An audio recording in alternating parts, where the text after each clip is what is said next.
papo hoje no podcast da Alesp é sobre pesquisa, a divulgação científica. Nós temos o prazer de receber aqui em nossos estúdios do podcast da Alesp o consultor de comunicação da FAPESP, a Fundação de Amparo à Pesquisa do Estado de São Paulo, Carlos Eduardo Lins da Silva. Muito obrigada pela sua vinda aqui e participação. Muito obrigado.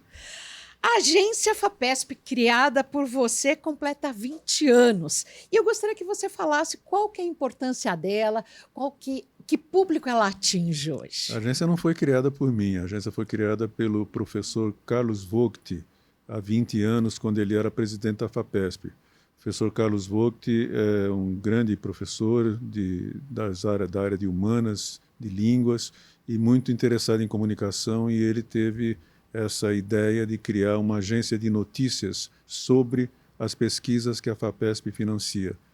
E antes, a FAPESP não tinha uma agência, mas tinha um boletim de notícias, que depois se transformou na revista Pesquisa FAPESP. Mas com a agência, ela passou a cumprir com ainda mais determinação as suas obrigações legais e estatutárias, que são de dar satisfação ao público, que é quem paga pelas pesquisas que são feitas com o apoio da FAPESP, as satisfações sobre o que é feito com o dinheiro do contribuinte. Então, essa é uma obrigação legal e estatutária da FAPESP, dizer para o público o que é feito com o dinheiro do público. E por isso é que existe a agência, que foi criada, como você disse, há 20 anos. Na época, tinha 25 mil assinantes. Hoje são quase 150 mil. E com 3 milhões de acessos ao site diariamente e uma grande penetração nos meios de comunicação de um modo geral. Todos os dias aparecem em jornais, em televisões, em emissoras de rádio, notícias referentes às pesquisas financiadas pela FAPESP, que são direcionadas para eles por meio da agência. É um banco de dados riquíssimo que vocês oferecem para toda a sociedade? Temos um banco de dados riquíssimo também, que também fica à disposição da sociedade, que se chama Biblioteca Virtual. Agora, o que a agência faz é diariamente escolher alguns assuntos de pesquisas que a FAPESP financia, fazer desses assuntos notícias, matérias de jornal e enviar essas matérias para os jornais, as emissoras de rádio e de televisão, para as mídias sociais, para todos os possíveis veículos de comunicação, essas notícias para que o público possa ter conhecimento delas. Pesquisas em andamento já concluídas e teses defendidas? Em geral, pesquisas já concluídas, mas às vezes também em andamento, mas quase sempre pesquisas já concluídas com as suas finais conclusões à disposição do público. A revista da FAPESP também é um veículo riquíssimo, né? Sim, a revista é uma grande contribuição que a FAPESP faz ao público. A revista tem cerca de 6 mil assinantes na edição impressa, mas ela tem 5,8 milhões de acessos na internet. Então, a revista é outro grande veículo de comunicação da FAPESP. E a revista apresenta matérias mais densas, um conteúdo que não é tão dirigido ao público leigo? Não, também é dirigido ao público leigo, mas são matérias mais longas, sim, você tem razão, são matérias mais longas do que as da agência. A agência são mais notícias, matérias mais curtas, e a revista são matérias mais longas, mais aprofundadas, que exigem um tempo maior para o leitor ou o espectador poder digerir aquele conhecimento todo. Como é que vocês fazem com um pesquisador? Que geralmente quem trabalha na teoria como um cientista, ele tem toda aquela... O linguajar dele é todo específico. E quando vai falar para um grande público, ainda mais o público que vocês querem atingir, a população, o cidadão comum, precisa ter uma certa diferenciação. Vocês fazem algum treinamento? Passam por algum media training? Como é que é? Não, essa é uma função que nós temos exercido há 20 anos e isso é realmente o segredo do sucesso ou não sucesso do nosso trabalho. Quem deveria, em princípio, entre aspas, passar pelo media training seria o cientista. Sim. Mas a gente consegue, graças à maneira como nós já nos acostumamos a fazer esse trabalho, a extrair as informações e depois nós fazemos uma espécie de tradução daquilo que o cientista diz e aquilo que está escrito no trabalho dele, mas sempre em comum acordo. As matérias da agência FAPESP não são publicadas antes do cientista olhar e estar de acordo com os termos em que aquilo foi colocado. Portanto, é um treinamento que os dois lados fazem, o jornalista e o cientista, que lidam com basicamente as mesmas informações. Tanto o cientista quanto o jornalista lidam com informação. E a matéria-prima é basicamente a mesma. O que difere é a maneira como você coloca aquilo num pacote. Esse pacote, a maneira de embrulhar a informação é que é diferente no caso do cientista e no caso do jornalista. Recentemente, nós recebemos aqui um cientista, inclusive de uma matéria publicada pela agência de notícias da FAPESP, sobre a correlação entre o tabaco e o câncer de cabeça e pescoço, do aumento desse tipo de problema que eles... Então, era uma pesquisa em coparceria com o Chile. Então, a gente trouxe e periodicamente, nós estamos informando os nossos internautas, os nossos espectadores sobre todo esse trabalho, essa pesquisa que é divulgada e publicada aqui no estado de São Paulo. Que bom, muito obrigado. É um veículo importantíssimo, a Rede Alesp, e nós temos o maior interesse de que cada vez mais matérias que são produzidas inicialmente pela agência sejam aqui repercutidas e possam chegar ao maior número possível de pessoas. Esse é o objetivo. Recentemente, nós tivemos aqui a assinatura formal de uma parceria da Alesp com a FAPESP. Detalha para a gente. Tá, desde 2017 que existe essa parceria entre o ILP, Instituto Legislativo Paulista e a FAPESP, para que a gente consiga, de novo, chegar cada vez mais às pessoas e, no caso específico desse acordo, chegar aos deputados e aos assessores de deputados e, dessa forma, tentar ajudar a influenciar como a política pública é feita em diversos aspectos. Muitas leis que são aprovadas pela Alesp trazem na sua justificativa menções a pesquisas que são financiadas pela FAPESP. Porque quando o legislador vai preparar um projeto de lei, ele precisa se embasar para justificar o porquê daquele projeto de lei. E as pesquisas científicas da FAPESP, principalmente em áreas como clima, mudanças climáticas, problemas urbanos, diversos outros, saúde, elas são fundamentais para dar esse embasamento. Então, com esse objetivo foi que em 2017 foi iniciado esse casamento entre o ILP e a FAPESP, que agora, como você disse, foi sacramentado. No mês de novembro, há pouco tempo, foi finalmente formalizada essa aliança.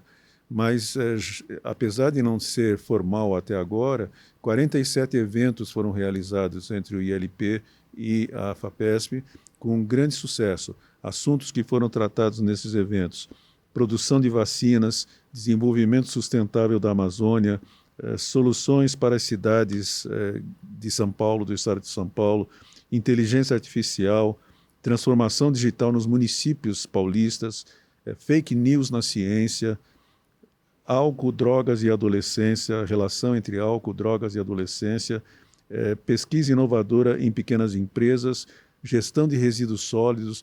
Vejam que são todos assuntos que depois acabam sendo tratados em leis ou projetos de lei ou são discutidos no plenário da Assembleia.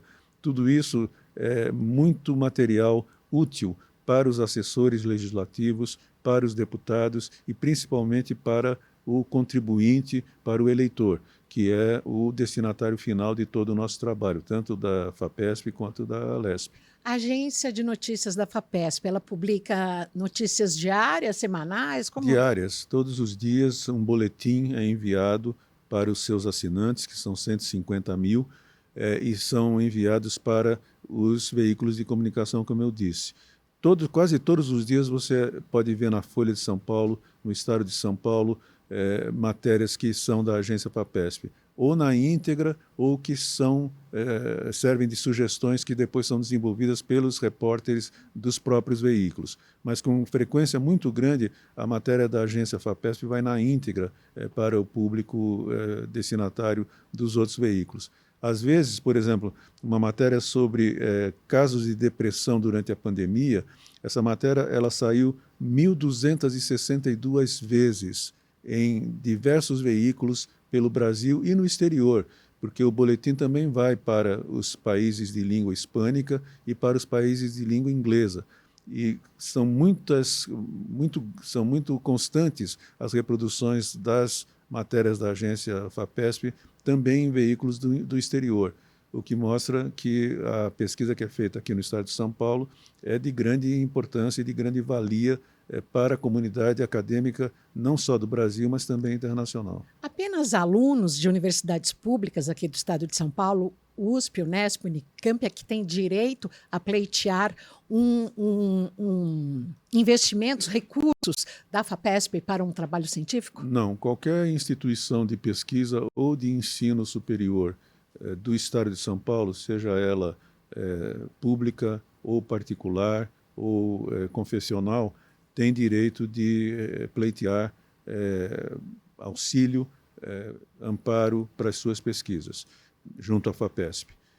Essa é a única discriminação que se faz. Tem que ser sediado no estado de São Paulo. Se não for sediado no estado de São Paulo, não pode. Mas a pesquisa que é feita por instituições e por pesquisadores que estão sediados no estado de São Paulo beneficiam o país inteiro. Por exemplo, há bastante tempo a FAPESP financia um número enorme de pesquisas sobre a Amazônia. E nos últimos anos essa tem sido uma das prioridades da FAPESP. E isso tem ajudado demais o aprofundamento do conhecimento que se tem sobre a Amazônia, como fazer o desenvolvimento sustentável da Amazônia, como preservar a floresta, como preservar a biodiversidade na Amazônia, assim como em outras regiões do Brasil. Então, o Brasil inteiro se beneficia do trabalho da FAPESP, mas só recebe ou só pode receber auxílio material da FAPESP instituições de ensino e pesquisa que estejam sediadas no estado de São Paulo. A nível de graduação, pós e doutorado ou só graduação e doutorado? Não, a nível de graduação, mestrado, doutorado e pós-doutorado. Qualquer nível... É pós-doc que se fala, né? Pós-doc, exatamente. Em qualquer desses níveis é possível obter algum tipo de auxílio da FAPESP. Claro que eles são proporcionais. Não é? Claro que o auxílio para um trabalho, por exemplo, de jovem cientista que está acabando a graduação, ele é um auxílio não tão volumoso quanto de um pós-doc. Mas todos os níveis de estudo podem ser contemplados na pesquisa. Agora, é importante dizer que a FAPESP não dá bolsas de estudo para a pessoa fazer a sua graduação ou o seu mestrado. Ela auxilia a pesquisa. A pesquisa é fundamental para a pessoa completar o seu mestrado, doutorado, pós-doutorado. O auxílio da FAPESP se resume à pesquisa, inclusive quando esse auxílio é dado no exterior. No exterior, a FAPESP não paga a anuidade das pessoas que vão estudar no exterior, paga a pesquisa que elas fazem no exterior. No caso das universidades públicas, USP, Unesp, Unicamp, elas são mantidas com uma parcela do ICMS. E quem faz o banco da FAPESP? Como é que a FAPESP consegue ajudar milhares de cientistas anualmente? A Constituição determina que 1% de toda a arrecadação do Estado de São Paulo deve ser transferida para a FAPESP. Essa foi uma decisão tomada na Constituição de 1946, na época era 0,5%, mas depois, na Constituição feita após o fim do regime militar, essa quantia, essa porcentagem passou para 1%. Esse dinheiro ele não pode ser seguro pelo governo. O dinheiro sai automaticamente do Tesouro para a FAPESP mensalmente. Então, essa é a fonte de financiamento, é a fonte dos recursos da FAPESP, que depois é transferida para os pesquisadores. Importante dizer também que as decisões sobre quem recebe o auxílio da FAPESP ou não, ela é feita por pares, ou seja, por pesquisadores também. A proposta é apresentada à FAPESP, a FAPESP distribui essas propostas para pesquisadores especialistas naquela área do conhecimento de que trata a proposta, e esses pesquisadores, que são, portanto, pares dos pleiteantes, são os que determinam se o auxílio vai ser concedido ou não vai ser concedido. Em inglês se chama isso de peer review, a revisão dos pares, e é uma forma muito democrática de se fazer esse tipo de reconhecimento da qualidade do trabalho de um pesquisador.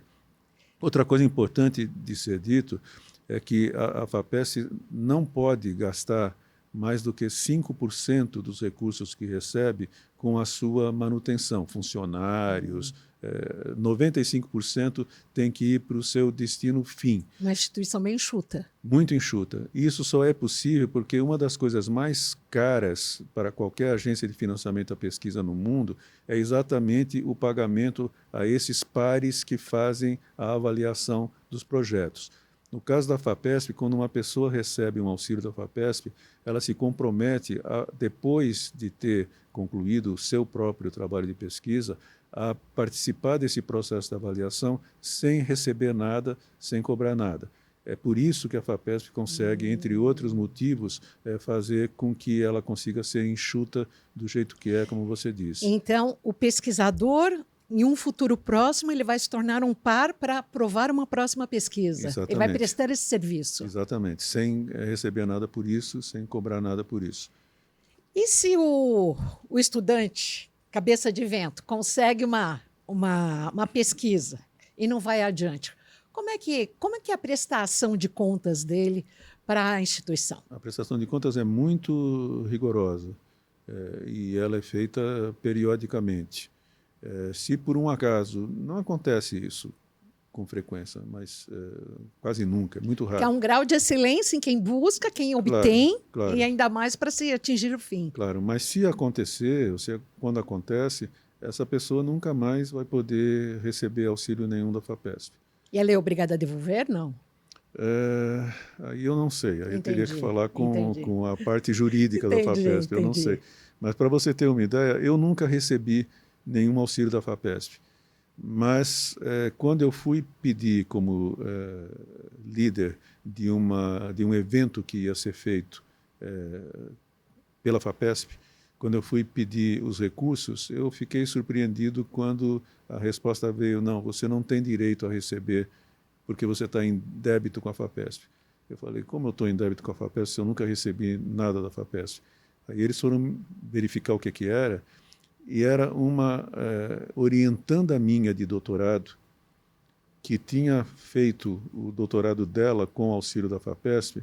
Ela não havia, depois de concluído o doutorado, ela não havia encaminhado para a FAPESP uma cópia da tese dela de doutorado. Por isso ela estava em débito. E você como patrono, entre aspas? Exatamente, eu como orientador, o orientador de um aluno de pós-graduação que não presta contas ou não faz toda a burocracia que a FAPESP exige. No caso, ela prestou contas de tudo, ela fez e deu tudo certo. Ela só esqueceu depois de mandar uma cópia da tese para a FAPESP. Ela estava em débito e eu fiquei em débito também, embora eu nem soubesse disso. E foi uma dificuldade eu encontrá-la, porque aquilo tinha ocorrido 15, 20 anos antes. E ela era do Rio Grande do Norte, onde eu trabalhei durante um período da minha vida acadêmica. Mas, felizmente, eu consegui localizá-la. Ela mandou a cópia da tese que ela defendeu com sucesso, e o débito dela acabou e o meu também. Por que muitos cientistas, muitos pesquisadores, professores, inclusive você também é um professor, hoje aposentado da USP, correto? Uhum. Por que muitos professores, quando passam pela FAPESP, eles chegam à reitoria da Universidade de São Paulo? Eu dou exemplo do professor Flávio Fava de Moraes, que era presidente da FAPESP, se não me engano, e porque eu também trabalhei na Rádio USP, então foi a época da gestão dele, aproximadamente 20 anos atrás. Então, Porque não é um trampolim, mas é uma excelência para a principal universidade da América Latina? Eu acho que é simplesmente porque a FAPESP, como você disse, tem um nível de excelência muito grande e, em geral, as pessoas que passam pela FAPESP ocupam outros cargos. O professor Brito Cruz foi diretor científico da FAPESP durante muito tempo, foi reitor da Unicamp. Às vezes é, inclusive, o caminho contrário. Ele foi presidente da FAPESP e depois foi reitor. Ele foi presidente da FAPESP também, diretor científico da Unicamp também. Aliás, diretor científico da FAPESP também, mas foi reitor da Unicamp.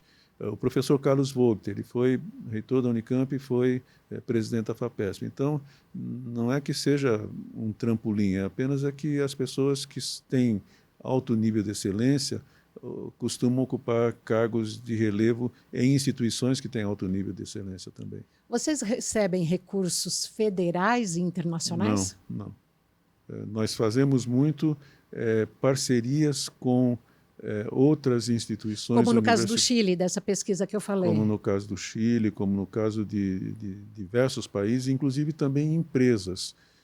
Grandes empresas que fazem pesquisa. Você sabe que a pesquisa científica ela é feita em maior quantidade, na maior parte do mundo, por empresas e não por universidades. Quando as pesquisas são feitas por empresas, a FAPESP faz parcerias com universidades e empresas. Então, as despesas daqueles projetos de pesquisa são divididas por 3. 1/3 a FAPESP, 1/3 a universidade, 1/3 a empresa, que faz a pesquisa junto com a FAPESP, junto com os cientistas financiados pela FAPESP e junto com a universidade. É importante dizer isso também, a FAPESP ela não faz pesquisa. A FAPESP é uma agência de financiamento à pesquisa. Os pesquisadores são todos filiados a universidades ou institutos de pesquisa, como o Instituto Butantan, por exemplo, e muitos outros. Há diversos institutos de pesquisa cujos pesquisadores também são financiados pela FAPESP. Agora, Carlos Eduardo Lins da Silva, você é jornalista, um decano do jornalismo, foi um grande escritor da Folha de São Paulo, autor de livros. Como é que você vê a ciência, a questão da fake news na ciência e o trabalho do jornalismo durante a Covid? Pois é, a Covid foi o momento em que a ciência ficou mais exposta ao público em todo o tempo que eu vivi, com exceção, talvez, da chegada do homem à Lua em 1969. Ou da AIDS, talvez? A AIDS foi muito menos do que a Covid. Eu acho que a única comparação possível ao nível de exposição da ciência ao público na Covid foi a chegada do homem à Lua em 69, que foi mais curta, mais pontual, né? A Covid até hoje continua sendo um assunto de grande importância, tanto que foi um dos assuntos aqui do ILP com a FAPESP. A fake news é uma desgraça, né? Eu não gosto muito da expressão fake news, eu prefiro desinformação. A desinformação ela é uma desgraça enorme para a sociedade e é talvez um dos problemas mais sérios que a sociedade ocidental e a sociedade mundial tem que se defrontar atualmente. Durante a Covid, nós tivemos a infelicidade de termos no governo federal, à frente do governo federal, uma pessoa que era uma divulgadora de desinformação, inclusive em assuntos referentes à doença, à pandemia. Ele fazia a apologia do uso da cloroquina como um preventivo à Covid, o que era totalmente desmentido por todas as pesquisas científicas. A missão do jornalismo durante a Covid foi muito importante e eu acho que o jornalismo cumpriu muito bem essa missão de tentar fazer com que se desmistificassem as inúmeras informações falsas que eram veiculadas por diversas fontes, inclusive pela Presidência da República da época. Portanto, as informações falsas, a desinformação, ela tem que ser combatida apenas com um instrumento que é o instrumento da educação, um instrumento, no caso específico de comunicação, do bom jornalismo. E essa foi uma das coisas que a agência FAPESP fez com muito brilho durante esse período difícil que nós atravessamos, que foi o da pandemia, durante o governo daquele presidente.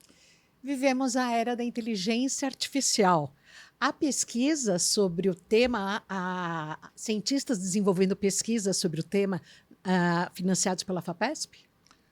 Eu não tenho conhecimento específico, mas certamente sim, porque, embora seja um tema muito recente, a inteligência artificial generativa, né, que é a que mais se fala atualmente, a inteligência artificial, as máquinas de aprender, os computadores, eles são assuntos de pesquisa científica há bastante tempo.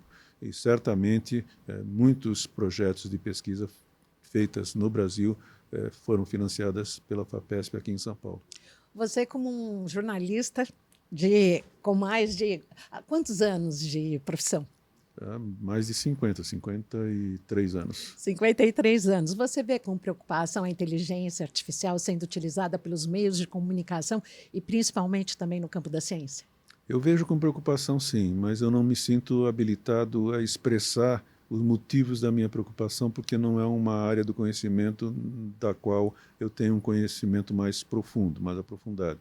Portanto, é um receio que é muito mais de intuição do que de conhecimento científico específico. Mas eu tenho receio, com base nas informações que eu leio em veículos jornalísticos de renome, de boa reputação, principalmente no exterior. Muitas informações erradas já estão sendo veiculadas por causa de alguns veículos jornalísticos no exterior. No Brasil, eu não tenho conhecimento de alguém que já esteja fazendo isso, que tem veiculado matérias feitas pela inteligência artificial. Eu continuo achando, e isso pode ser uma coisa muito conservadora da minha parte, que o jornalismo é para ser feito por pessoas, com auxílio das máquinas, sim, sem dúvida nenhuma. O jornalismo melhorou muito desde que a informatização se disseminou para todas as pessoas. Por exemplo, o Google, com o qual eu tenho muitas diferenças pelo comportamento dele em diversos assuntos, o Google e outros sites de busca na internet ajudaram imensamente o jornalismo a fazer a pesquisa mais rápida. Quando eu comecei no jornalismo, eu tinha que subir ao banco de dados, ao arquivo, e pegar pastas e pastas e pastas de recortes de jornal e ficar horas e horas e horas olhando os recortes para poder obter uma informação que hoje eu consigo em 30 segundos, em 60 segundos, o que faz com que o trabalho se torne muito mais fácil, muito mais objetivo, muito mais rápido. Agora, exatamente nesse ponto, por exemplo, a inteligência artificial já tem um efeito negativo. O Google, que tem passado a usar a inteligência artificial para dar as suas respostas aos que pesquisam, aos que estão buscando alguma informação, desde que ele passou a usar um instrumento, uma ferramenta de inteligência artificial, as respostas, se você usa o Google e prestar atenção, você vai ver isso. Ela já não está vindo direcionando você rapidamente para os sites onde aquela informação pode ser obtida. Ela está vindo com um resumo do que você pergunta, é verdade. Exatamente. É verdade. Um resumo do que você pergunta, e depois os links que vão vindo têm sido mais links comerciais, patrocinados do que dos veículos de informação. Para você chegar onde você antes chegava no Google, na primeira clicagem que você dava, você tem que passar por uma página e meia, 2 páginas, o que não é bom para o pesquisador, para a pessoa que está buscando a informação. E para o grande público, principalmente. E para o grande público também. Deve ser bom para o Google, mas não é bom para nós. Como é que você vê hoje, e já caminhando para o nosso final aqui do podcast, que simplesmente excepcional, poderíamos ficar aqui mais todo um tempo conversando sobre o assunto. Hoje, jornalista, como é que você vê o papel sendo substituído pelas telas? e as novas gerações não tendo conhecimento do que é um bom jornalismo. Seja nos meios de comunicação tradicionais, TV, rádio, mesmo jornal, a revista. Eu vejo com muita preocupação e alguma tristeza, mas, de novo, aí pode ser conservadorismo, coisa de pessoa mais idosa, não é? Porque, na verdade, o consumo de notícias nunca foi tão grande. Só que a notícia, ela não é mais consumida daquele jeito que a gente se acostumou. Nas redes sociais, né? Agora 3, é 4 via, linhas. exatamente, é tudo via as redes sociais e atualmente nos Estados Unidos a plataforma de rede social que está mais crescendo, principalmente entre os jovens, para o consumo de notícias é o TikTok, que é um dos mais curtos. Aqui também. Né? Aqui também. Não sei, eu vejo com muita preocupação e um certo desgosto. Mas são os tempos que mudam, né? E eu acho que, por exemplo, quando a televisão apareceu, muita gente achava que aquilo era o fim do jornalismo, que a televisão era uma desgraça, o fim do rádio. Quando o rádio apareceu, era o fim dos jornais. Quando a televisão apareceu, era o fim do rádio e dos jornais. Tem espaço para todo mundo. Tem espaço para todo mundo.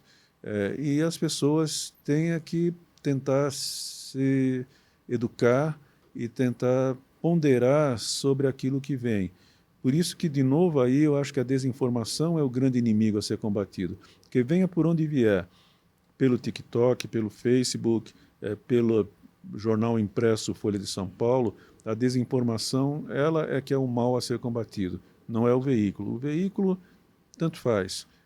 Eu prefiro ainda, até hoje, ler no papel. Eu tenho minhas assinaturas digitais de todos os jornais que eu julgo importantes, mas eu continuo mantendo as minhas assinaturas em papel, que eu vejo até depois de ver as digitais.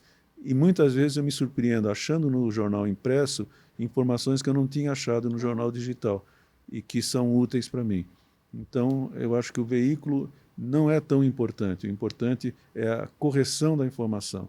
E é por isso que a desinformação é o grande inimigo a ser combatido, e é por isso que instituições como a agência FAPESP são tão importantes para que o jornalismo continue prestando um bom serviço ao público, principalmente em questões que são ligadas à ciência. E é isso que nós fazemos aqui no podcast da Alesp, prestar serviço, falar sobre não só apenas o legislativo, os deputados, mas todos os órgãos ligados ao Estado de São Paulo e principalmente ligados à educação, como no caso da FAPESP. Carlos Eduardo Lins da Silva, consultor de comunicação da FAPESP, muito obrigada e volte mais vezes. Eu que agradeço. Muito obrigado. Muito obrigada. Até logo mais para você. Ficamos aqui com o podcast da Alesp.